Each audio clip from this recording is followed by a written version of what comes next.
Bonsoir mesdames, mesdemoiselles et messieurs, bienvenue à ce journal dont voici les principaux titres. Le président de la République se rend ce matin à la pépinière de Tensouil Matoujounine, qui est l'une des principales composantes du programme spécial pour la protection de la ville de Nouakchott contre l'avancée des dunes et de la mer.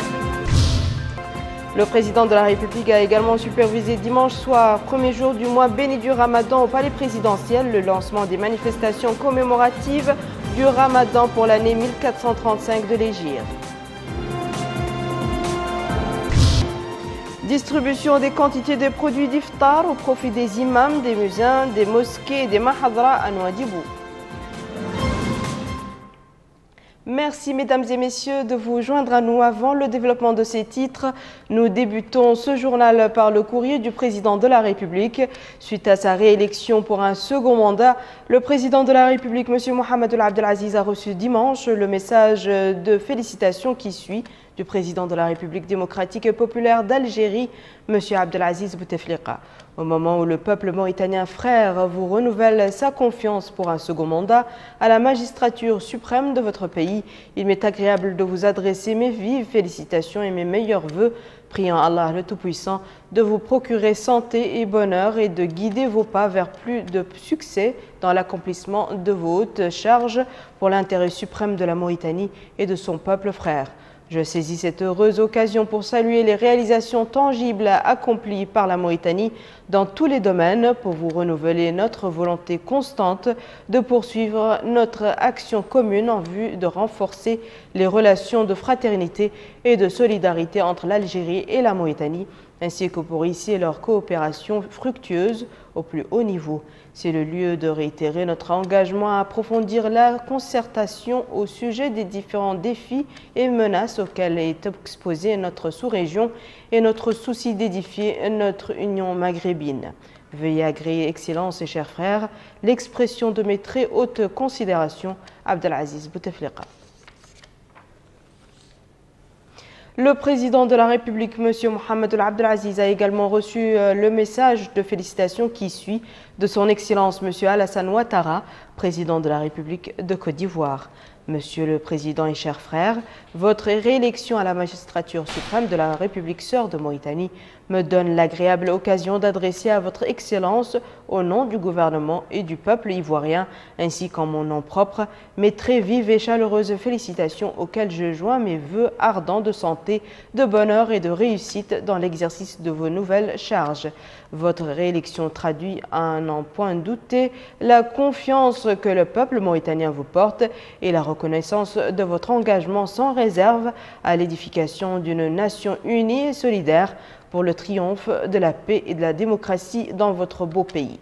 En vous renouvelant mes vœux de plein succès dans l'accomplissement de cette noble mission, je voudrais vous assurer de mon entière disponibilité à œuvrer de concert avec notre Excellence au raffermissement des relations d'amitié et de coopération qui existent si heureusement entre nos deux pays. Très haute et fraternelle considération, Alassane Ouattara, président de la République de Côte d'Ivoire. Autre message reçu par le chef de l'État, c'est celui adressé par Paul Biya, président de la République du Cameroun, dont voici le texte intégral. Monsieur le Président et chers frères, votre réélection à la présidence de la République islamique de Mauritanie m'offre l'agréable occasion de vous adresser mes vives et chaleureuses félicitations. J'y joins mes souhaits et de pleine réussite dans l'accomplissement de votre nouveau mandat. J'émets le vœu en cette solennelle circonstance de voir nos deux pays maintenir, en les enrichissant toujours davantage, leurs excellentes relations d'amitié et de coopération. Veuillez agréer, Monsieur le Président et chers frères, les assurances de très haute considération, Paul Biya. Enfin, le président de la République, M. Mohamed Abdelaziz, a reçu un message de félicitations de M. Giorgio Napolitano, président de la République italienne, à l'occasion de son élection pour un second mandat à la tête de la République islamique de Mauritanie. Ce message est ainsi libellé. À l'occasion de votre confirmation en tant que chef de l'État de la République islamique de Mauritanie, je tiens à vous adresser mes plus vives félicitations. Je suis convaincu que dans un esprit de dialogue et de cohésion sociale, nationale, vous saurez impulser une nouvelle énergie à la contribution considérable apportée par votre pays pour le développement de l'Afrique. Je suis persuadé que les excellentes relations bilatérales seront encore renforcées davantage, notamment dans le cadre des relations de votre pays avec l'Union européenne, au profit de notre engagement commun pour la sécurité et la stabilité de la région. Dans l'esprit de sincère amitié qui anime les relations entre nos deux pays, je vous prie d'accepter, Monsieur le Président, mes meilleurs vœux pour votre mandat et l'assurance de ma plus haute considération, signé Giorgio Napolitano, président de la République d'Italie. Suite du courrier présidentiel avec des messages adressés cette fois par le président de la République, M. Mohamed Abdelaziz, a adressé un message de félicitations à son Excellence M. Hassan Sheikh Mahmoud, président de la République fédérale de Somalie, à l'occasion de la célébration de la fête nationale de la République fédérale de Somalie Sœur. Le chef de l'État a exprimé sa ferme volonté d'œuvrer pour le renforcement des relations de coopération privilégiées existant entre nos deux pays dans l'intérêt commun de nos deux peuples frères. Le président de la République, M. Mohamed Abdelaziz, a adressé un autre message de félicitations à son Excellence M. Pierre Nkurunziza, président de la République du Burundi, à l'occasion de la fête nationale de son pays. Le chef de l'État a saisi cette heureuse opportunité pour assurer sa volonté d'œuvrer pour le développement des relations existantes entre nos deux pays. Le chef de l'État a également adressé le message de félicitations à son Excellence M. Paul Kagame, président de la République du Rwanda, à l'occasion de la célébration de la fête nationale de la République sœur du Rwanda. Voici le texte de ce message. J'ai le grand plaisir d'adresser à votre Excellence mes chaleureuses félicitations et mes meilleurs vœux de progrès pour le peuple rwandais frère. Je saisis cette heureuse opportunité pour vous assurer de notre volonté d'œuvrer pour le développement des relations existantes entre nos deux pays. Je vous prie d'agréer, Monsieur le Président et chers frères, l'expression de ma très haute considération, Mohamed Abdelaziz. Enfin, le président de la République, M. Mohamed Abdelaziz, a adressé un message de félicitations à son Excellence M. David Lloyd Johnson, gouverneur général du Canada, à l'occasion de la célébration de la fête nationale du Canada. Le chef de l'État lui a assuré sa ferme volonté d'œuvrer pour que les relations de coopération unissant les deux pays se développent et se renforcent davantage. Le président de la République, M. Mohamed Abdelaziz, a visité ce matin la pépinière de Tennesweilem à Toujounine, qui est l'une des principales composantes du programme spécial pour la protection de la ville de Nouakchott contre l'avancée des dunes et de la mer. Plus de précisions avec Rabia Deda. Qui sera lancé cette année sur toute l'étendue du territoire national, le président de la République, M. Mohamed Abdelaziz, a effectué une visite à la pépinière de Tennesweilem à Toujounine. Une pépinière qui est l'une des principales composantes du programme spécial pour la protection de la ville de Nouakchott contre l'avancée des dunes et de la mer.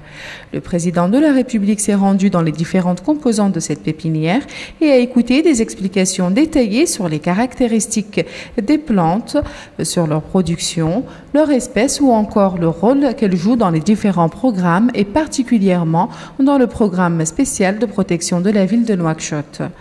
La production des arbustes dans cette pépinière atteint un taux annuel de 700 à 750 000. Au cours de la visite, le chef de l'État, M. Mohamed Abdelaziz, a donné ses instructions aux responsables du projet pour que le projet atteigne les objectifs fixés, qui sont la lutte contre la désertification et ses effets. Le coordinateur par intérim du projet nous éclaire sur les espèces produites par la pépinière. Nous avons en plus de la production de prosopis, augmenter d'autres espèces qui sont d'utilité, comme des arbres fruitiers ou des arbres d'ombrage et d'ornement. Donc nous avons plus de 14 espèces ici au niveau de cette pépinière et nous pensons que nous devons tous aider à reverdir la ville de Nouakchott. Rappelons que cette pépinière offre 400 opportunités d'emploi dont 75% sont réservées aux femmes. Je vous le disais en titre, le président de la République, M. Mohamed Abdelaziz, a supervisé dimanche soir, premier jour du mois béni du Ramadan, au palais présidentiel, le lancement des manifestations commémoratives du Ramadan pour l'année 1435 de l'Hégire. Ces manifestations avaient débuté avec une somptueuse cérémonie d'iftar organisée par la présidence de la République. Une cérémonie marquée par la présence du Premier ministre Dr Moulay Mohamed Lardaf, les présidents de l'Assemblée nationale et du Sénat, les membres du gouvernement, l'ancien président de la République, M. Mohamed Mahmoud Ahmed Douli, d'importantes personnalités de l'État, des parlementaires, des diplomates, des imams et des ulémas, des présidents de partis politiques et des acteurs de la société civile, ainsi que des citoyens de quartiers populaires. Cette conviviale et chaleureuse cérémonie d'iftar a été l'occasion pour le ministre des Affaires islamiques et de l'enseignement originel, M.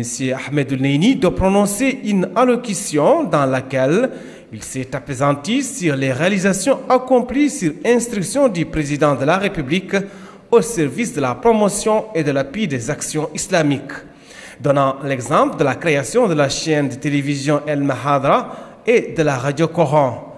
Selon lui, ces deux médias contribuent à la diffusion des valeurs et des enseignements de l'islam tolérant. Il a ajouté que l'envoi de missions vers des pays africains pour la vulgarisation de l'islam participe du rôle séculaire que les Mauritaniens ont joué à travers l'histoire dans la propagation des connaissances. Il a rappelé que le Ramadan est un mois de piété, de foi et de solidarité. Après cette allocution, le conseiller aux affaires islamiques à la présidence de la République, M. Ahmed Ould El Daoud, il a donné une conférence sous le thème « Le soufisme et sa place dans la société religieuse », donnant ainsi le coup d'envoi des cours du Ramadan, au mois de la générosité, de la solidarité, de la bienfaisance, où les cœurs des musulmans débordent de miséricorde et où les bienfaiteurs donnent avec prodigalité.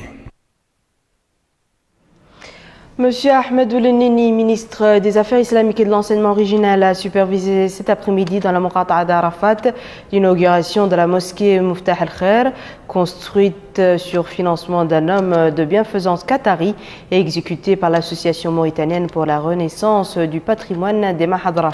Monsieur Sidi Mohamed El-Bachir, directeur des mosquées, a souligné l'importance de ces lieux sacrés, faisant remarquer l'intérêt que présentent les mosquées qui doivent être mises au-dessus de toutes les autres considérations. La mosquée de Redouane à Nouadhibou a abrité une cérémonie de distribution des quantités des produits d'iftar au profit des imams, des muezzins, des mosquées et des mahadras à Nouadhibou. Ce don octroyé par l'association de bienfaisance de Redouane en collaboration avec l'association de bienfaisance de la SNIM est constitué de 2 tonnes de lait en poudre, de 2 tonnes de sucre et de 400 tonnes de dattes. Isiaïda. À Nouadhibou, plus de 700 imams et chers de Mahadra ont reçu un don de produits alimentaires. Distribué aujourd'hui, ce don a été offert par la fondation SNIM en collaboration avec l'association Redouane et il rentre dans le cadre de son programme d'aide pour le mois du Ramadan 2014. Cette opération de don a été supervisée par le wali de Dakhla Nouadhibou, Mohamed Val ou Ahmed Youra, et il était composé de produits de première nécessité, entre autres du lait, du sucre et des dattes. Les bénéficiaires, par la voix de leur porte-parole, ont remercié la fondation SNIM qui chaque année assiste les imams et chers de Mahadra par leurs dons, ajoutant que ce don va leur faciliter leur jeûne et leur mission de prêche.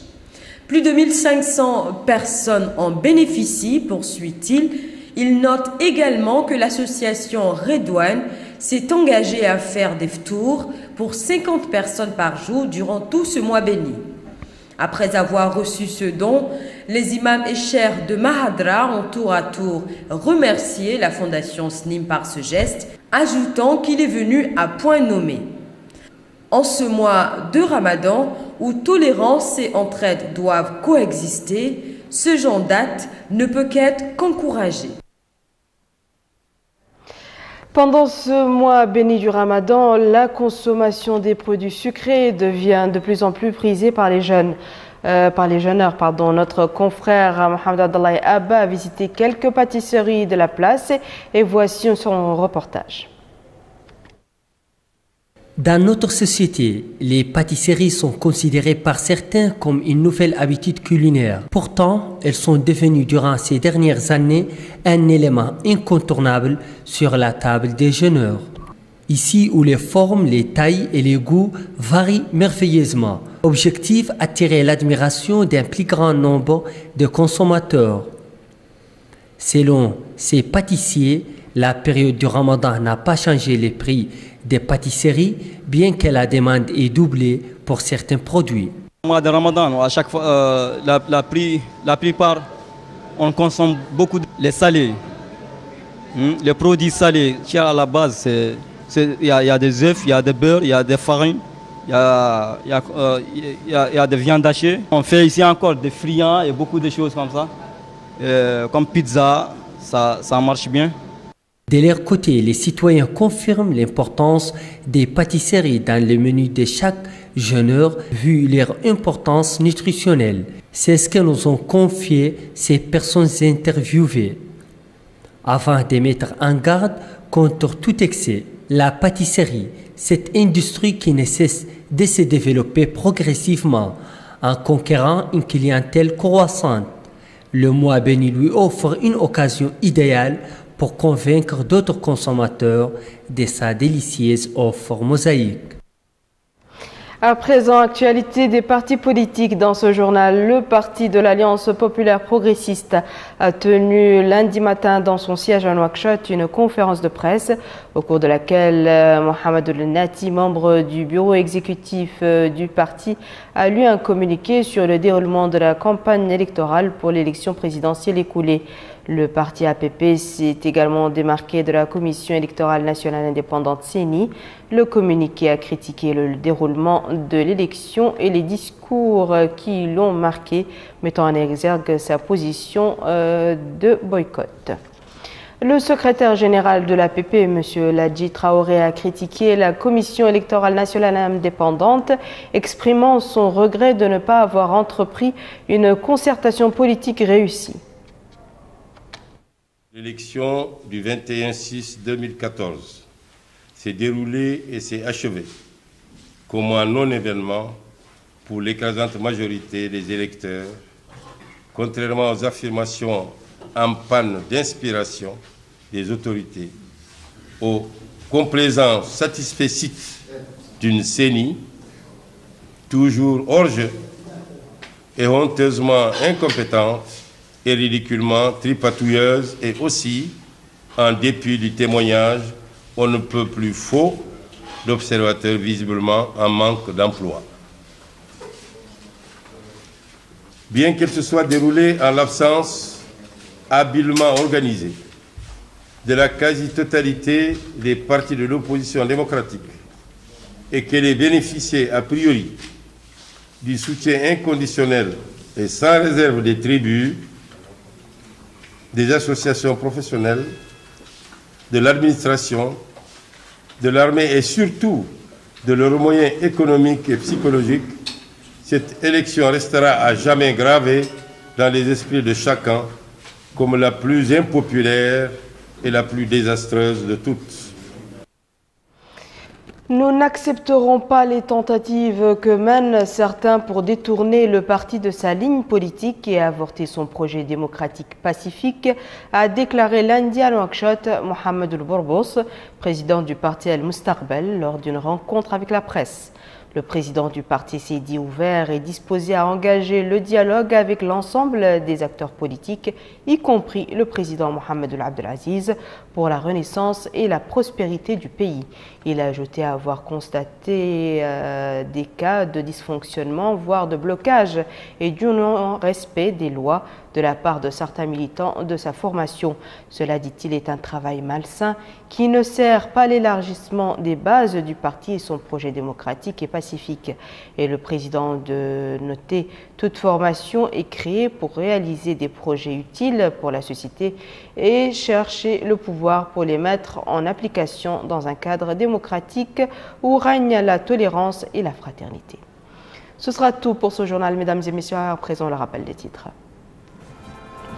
Le président de la République se rend ce matin à la pépinière de Tneswil Matoujounine, qui est l'une des principales composantes du programme spécial pour la protection de la ville de Nouakchott contre l'avancée des dunes et de la mer.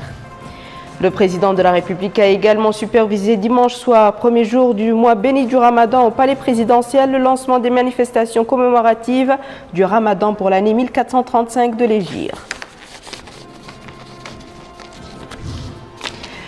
Distribution des quantités des produits d'iftar au profit des imams, des muezzins, des mosquées et des mahadras à Nouadhibou. C'est la fin de ce journal, mesdames et messieurs. Merci à vous de nous avoir suivis. Merci de votre fidélité. On se retrouve demain à la même heure, Inch'Allah.